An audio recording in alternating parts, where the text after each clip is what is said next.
रोज एक नई कहानी देखने के लिए चैनल को सब्सक्राइब करें और बेल आइकन दबाना ना भूलें। ज्योति एक अच्छी पढ़ी लिखी आत्मनिर्भर लड़की थी जो कि दिल्ली शहर की रहने वाली थी। ज्योति को हमेशा रंगों में सबसे ज्यादा गुलाबी रंग पसंद था, लेकिन ये उसकी माँ मालिनी को बिल्कुल भी पसंद नहीं था, क्योंकि उसकी कुंडली और पंडित के हिसाब से उसके लिए गुलाबी रंग बिल्कुल भी अच्छा नहीं था, जिसकी वजह से वो हमेशा ज्योति को गुलाबी रंग पहनने से मना करती थी। लेकिन ज्योति पर अपनी माँ की बातों का कोई असर नहीं होता। ऐसे ही एक रोज ज्योति ऑफिस जाने के लिए गुलाबी रंग का सूट पहनकर नाश्ता करने के लिए नीचे आती है। तभी मालिनी उसे देखकर कहती है, ज्योति, मैंने तुझे कितनी बार मना किया है ना कि तुझे गुलाबी रंग बिल्कुल नहीं पहनना है, वो तेरे लिए शुभ नहीं है, लेकिन तुझे समझ ही नहीं आता है। माँ प्लीज, अब आप सुबह सुबह शुरू मत होइए। आपको भी पता है ना कि मुझे गुलाबी रंग के सिवा कोई और रंग अपने ऊपर जचता ही नहीं है, तो फिर आप बार बार क्यों मना करती हैं? क्योंकि गुलाबी रंग पहनना तेरे लिए अच्छा नहीं है। तू इस रंग को पहनकर जो भी काम करेगी वो पूरा नहीं होगा। पंडित जी ने कहा था तेरे जन्म पर। क्या माँ, आप ये पंडितों के चक्कर में पड़ रही हो? ऐसा कुछ नहीं है, ये सब हमारे दिमाग का वहम है बस, और कुछ नहीं। अगर ऐसी बात है तो जब भी तू गुलाबी रंग पहनती है तो तेरे साथ कुछ ना कुछ गलत क्यों होता है? क्योंकि जब भी मैं गुलाबी रंग पहनकर आपके सामने आती हूँ, आप इतना कलेश कर देती हो कि मूड वैसे ही खराब हो जाता है। जब मूड खराब होगा, काम कैसे अच्छा होगा, आप ही बताइए। तो क्यों नहीं सुनती है मेरी बात? तू नीले रंग के कपड़े क्यों नहीं पहनती है? पंडित जी ने कहा था नीला रंग तेरे लिए बहुत शुभ है, उसको पहनकर तू जो काम करेगी वो जरूर पूरा होगा। माँ, मैं और कोई रंग पहन भी लूँ, लेकिन नीला रंग पहनने के लिए मत बोला करो। ऐसा लगता है कहीं वॉचमैन ही कर रही हूँ। ज्यादातर सबका ड्रेस कोड नीला ही होता है, मुझे बिल्कुल भी पसंद नहीं है बस। मालिनी और ज्योति रंगों को लेकर आपस में बहस ही कर रही होती हैं कि तभी उसकी सहेली राधा नीले रंग का सूट डालकर वहाँ आती है और उनको देखकर कहती है, क्या हुआ? आज फिर आप लोगों में रंगों को लेकर बहस चल रही है क्या? हाँ बिल्कुल, और जो थोड़ी बहुत कमी थी वो तूने पूरी कर दी। तुझे कोई और रंग के कपड़े नहीं मिले थे क्या पहनने के लिए?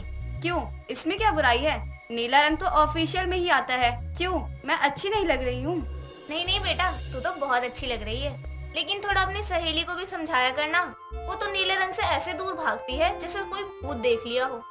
जरा देख तो, ऊपर से नीचे तक गुलाब का फूल बनी घूम रही है। बस करो माँ, आपको तो बस मेरा मजाक उड़ाने के लिए कोई ना कोई बहाना चाहिए होता है।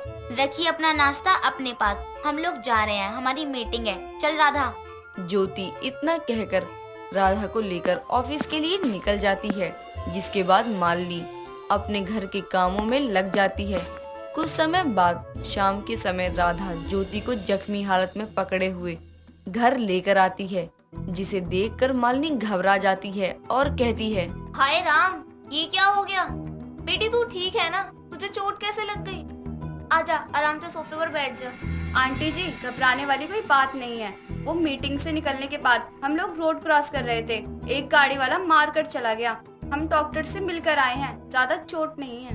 देखा, मैंने कहा था ना कि इसके लिए गुलाबी रंग बिल्कुल अच्छा नहीं है, उससे इसे नुकसान ही होगा, लेकिन ये मेरी सुनती ही नहीं है। इसे अपनी माँ की बिल्कुल भी चिंता नहीं है। माँ, आप फिर शुरू हो गई। अच्छा ठीक है, अब आप सुनाइए मत, मैं आगे से ध्यान रखूंगी कि गुलाबी कम पहनूं। नहीं, ये बोल कि आगे से तू गुलाबी रंग नहीं पहनेगी, और अब तू इससे आगे कुछ नहीं बोलेगी। चुपचाप यहीं बैठ, मैं तेरे लिए हल्दी वाला दूध लेकर आती हूँ। मालिनी इतना कहकर वहाँ से चली जाती है। ऐसे ही समय बीतता है, लेकिन ज्योति गुलाबी रंग पहनना कम नहीं करती है, जिसकी वजह से उसका कोई भी काम कभी ठीक से पूरा नहीं हो पाता था। लेकिन ज्योति हमेशा उन बातों को देखते हुए भी इग्नोर कर देती थी। ऐसे ही समय बीतता है और समय के साथ ज्योति की शादी एक अक्षय नाम के लड़के से हो जाती है और वो अपने ससुराल पहुंच जाती है। ऐसे ही समय बीतता है, तभी एक रोज शाम के समय वो गुलाबी रंग की साड़ी पहनकर किचन में खाना बना रही होती है कि तभी अचानक उसकी लापरवाही की वजह से उसकी साड़ी के पल्लू में आग लग जाती है। तभी उसका पति अक्षय वहाँ आता है और आग बुझाते हुए कहता है, तुम्हारा दिमाग तो ठीक है, किचन में काम करते हुए तुम्हें अपना पूरा ध्यान किचन में ही रखना चाहिए। अभी मैं टाइम से नहीं आता तो। सॉरी, मुझे पता नहीं लगा, मैंने ध्यान नहीं दिया। अचानक पता नहीं कैसे आग लग गई। ध्यान रखना चाहिए ज्योति, यही छोटी छोटी लापरवाही आगे जाके बड़ा नुकसान करवा सकती हैं। कहीं माँ का कहना सच तो नहीं है? मैं जब भी गुलाबी रंग पहनती हूँ कुछ न कुछ गलत जरूर होता है। कहीं माँ सही तो नहीं है? मैं भी पता नहीं क्या क्या सोचे जा रही हूँ। ऐसा कुछ नहीं होता है। क्या हुआ? अब तुम क्या सोचने लगी? कुछ नहीं, आप बताइए। बताना कुछ नहीं है, जाकर रूम में कपड़े बदलो और आगे से ध्यान से काम करो। जी मैं ध्यान रखूंगी।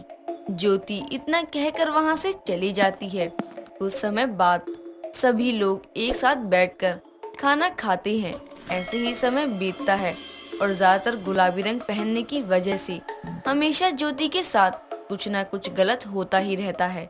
फिर भी वो उन सब बातों को नजरअंदाज करके गुलाबी रंग पहनना नहीं छोड़ती है। तभी एक रोज फिर वो गुलाबी रंग की साड़ी पहनकर ऑफिस जाने के लिए अपने कमरे से नीचे आती है। तभी उसकी सास उर्मिला उसे रोकते हुए कहती है, बहू, तूने फिर आज गुलाबी रंग की साड़ी डाल ली। उस दिन अक्षय बता रहा था कि तेरी साड़ी में आग लग गई थी किचन में काम करते हुए। बहू, जितना अभी तक मैं समझ पाई हूँ, मुझे लगता है गुलाबी रंग तेरे लिए शुभ नहीं है। तभी आए दिन तेरे साथ कुछ न कुछ बुरा होता ही रहता है। मेरी मान तो कुछ समय के लिए गुलाबी रंग छोड़ दे।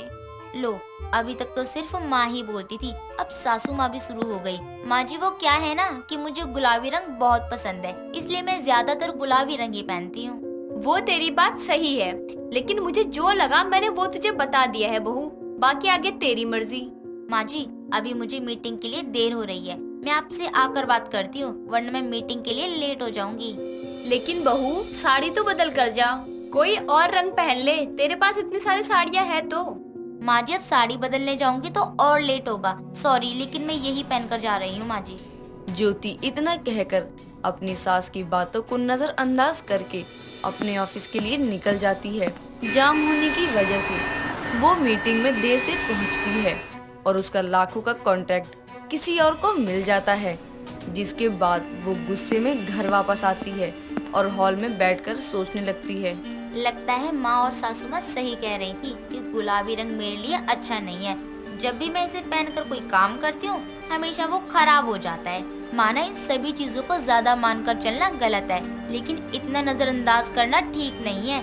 इसी वजह से आज इतना बड़ा कॉन्ट्रैक्ट हाथ से चला गया। अब आगे मैं इस चीज का ध्यान रखूंगी। ज्योति ये सब सोच ही रही होती है कि तभी उसकी सास उसके पास आती है और उसका उदास चेहरा देखकर उससे कारण पूछती है। तभी ज्योति उसे सारी बात बता देती है, जिसे सुनने के बाद उर्मिला कहती है, देख बहू, किसी चीज को बिना सोचे समझे उस पर अंधविश्वास करना गलत है, लेकिन पंडित, पूजा पाठ, दोष, शुभ अशुभ, इन सब चीजों का हमारे जीवन पर प्रभाव पड़ता है। उसे बिल्कुल नजरअंदाज करना ठीक नहीं है। इसलिए तुझे गुलाबी रंग पसंद है, तू पहन, लेकिन जब किसी शुभ काम के लिए जाए तो फिर जो रंग तेरे लिए शुभ है उसे पहन कर जा। मतलब तो अपना बनने से है ना।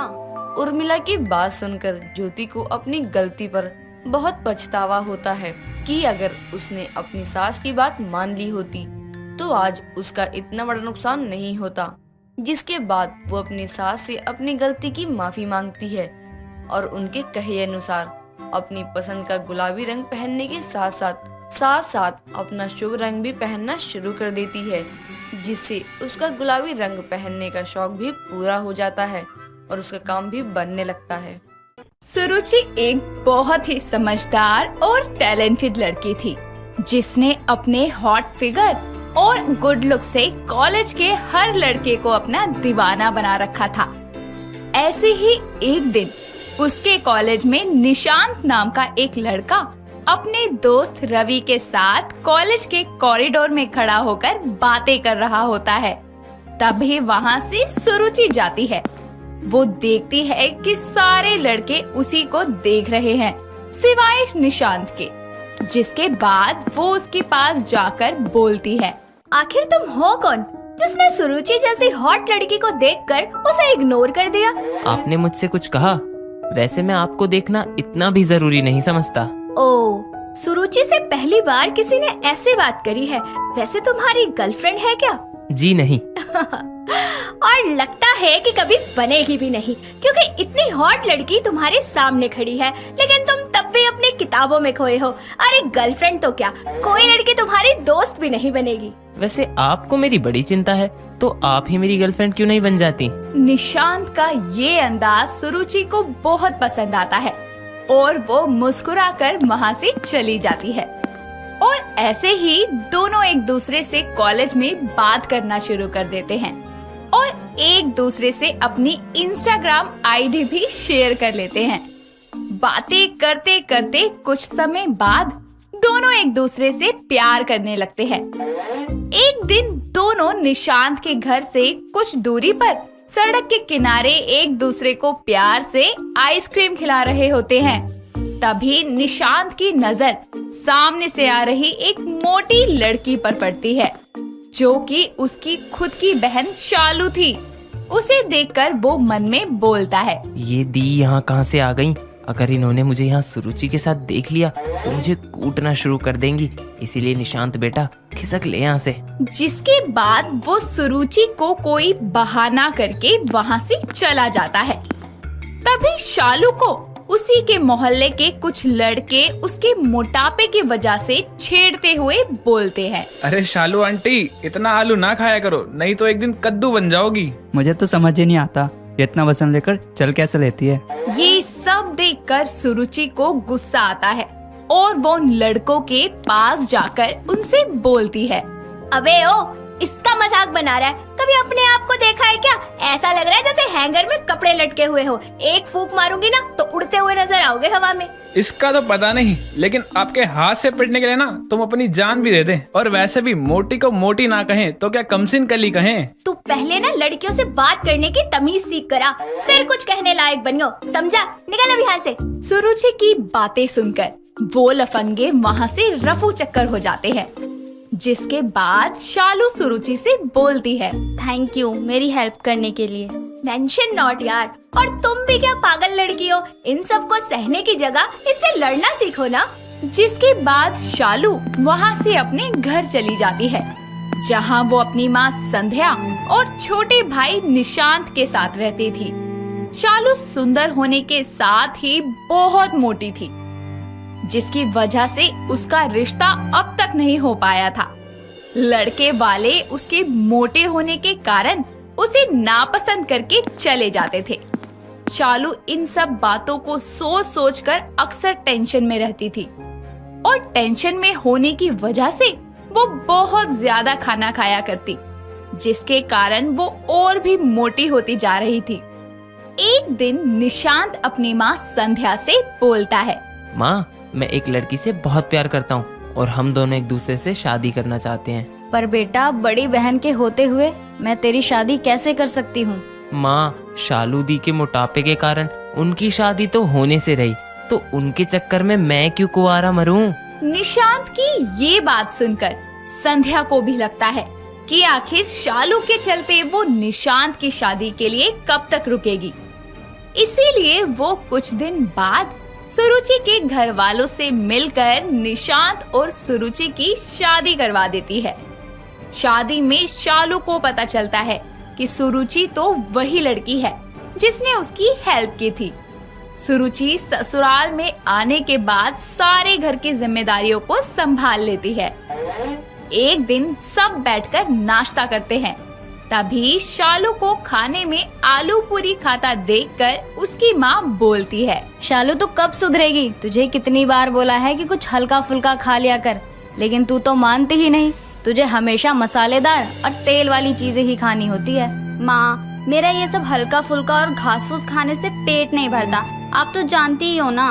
अरे अब बस भी कर, अगर ऐसे ही खाती रहेगी ना तो किसी दिन फट जाना है तुझे। माँ जी सही कह रही हैं दीदी, आप अपनी डाइट पर थोड़ा ध्यान दीजिए ना। सुरुचि की बातें सुनकर शालू को गुस्सा आ जाता है और वो गुस्से में खाने की टेबल से उठकर अपने कमरे में चली जाती है। रोज की ऐसी बातों से और इतनी टेंशन में वो और ज्यादा ओवर ईटिंग करने लगती है। अब वो मोटी के साथ साथ आलसी भी हो जाती है। ऐसे ही समय बीतता है और एक दिन शालू के रिश्ते के लिए एक टकला सा लड़का अपनी माँ के साथ आता है। शालू वहीं सोफे पर बैठी थी और सुरुचि चाय नाश्ता लेकर आती है। तो लड़के की माँ रीता सुरुचि को ही शालू समझकर बोलती है। बहन जी, मुझे तो आपकी बेटी बहुत पसंद है। अब तो आप बस शादी की तैयारियां कीजिए। ये सुनकर सब बहुत खुश हो जाते हैं और तभी संध्या शालू को रीता के पैर छूने को बोलती है। जैसे ही शालू उसके पैर छूने के लिए झुकती है, रीता एकदम से अपने पैर पीछे खींचती हुई बोलती है, बेटा, पहले मेरी होने वाली बहू को तो आशीर्वाद दे दूं, फिर तू भी मेरे पैर छू लियो। पर मैं ही तो आपकी होने वाली बहू हूँ। ना ना, तुझ जैसी मोटी भैंस को कौन अपनी बहू बनाएगा? मैंने तो इस पतली वाली को अपने बेटे के लिए पसंद किया है। ये सुनकर शालू की आंखों में आंसू आ जाते हैं और वो रोने लगती है।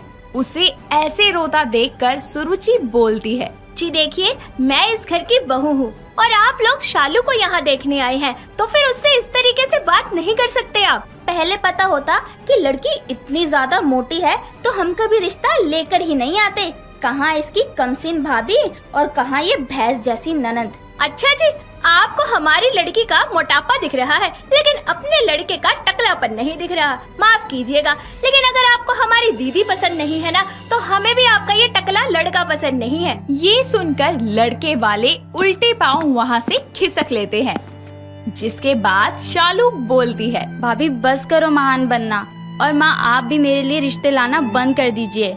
ऐसे बार बार सबके सामने मेरी इंसल्ट करके आप लोगों को मिल क्या जाता है? आपको पता भी है इन सब बातों से मुझे कितनी टेंशन हो जाती है, पर उससे आप लोगों को क्या ही फर्क पड़ता है। शालू की ये बात सुनकर सुरुचि समझ जाती है कि उसकी टेंशन ही उसके मोटापे का कारण है, जिसके बाद वो पूरे परिवार के साथ मिलकर पूरी कोशिश करती है कि उसे किसी बात की टेंशन न होने दे। जिसके कुछ समय बाद शालू ज्यादा टेंशन लेना और ओवर ईटिंग बंद करती है। ऐसे ही एक दिन सुरुचि शालू को बोलती है, दीदी वैसे एक बात कहूँ, आप सुबह जल्दी उठ जाती हैं, तो मेरे साथ थोड़ा योगा किया करो ना। इससे आपका माइंड भी फ्रेश रहेगा एकदम, और हाँ, आपकी सेहत पर भी बहुत अच्छा फर्क पड़ेगा इसका।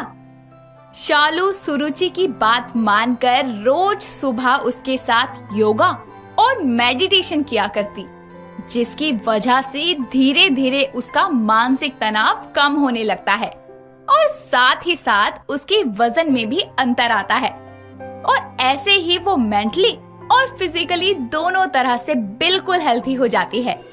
जिसके बाद संध्या बोलती है, अरे वाह बहू, तूने तो मेरी बेटी की काया ही पलट दी। माँ जी, मैंने तो बस दीदी को टेंशन से दूर रखा है, बाकी सब तो इनकी अपनी मेहनत का नतीजा है। देखा कैसे इन्होंने अपनी मेहनत से अपना मोटापा छूमंतर कर दिया। सुरुचि के इतना कहने पर शालू उसे प्यार से अपने गले लगा लेती है, और ऐसे ही दोनों ननद भाभी पूरे परिवार के साथ खुशी खुशी रहने लगती हैं। दोस्तों, अगर आपको ये कहानी पसंद आई तो इसे लाइक करें, शेयर करें और कमेंट करके बताएं कि कहानी में आपको सबसे अच्छा क्या लगा।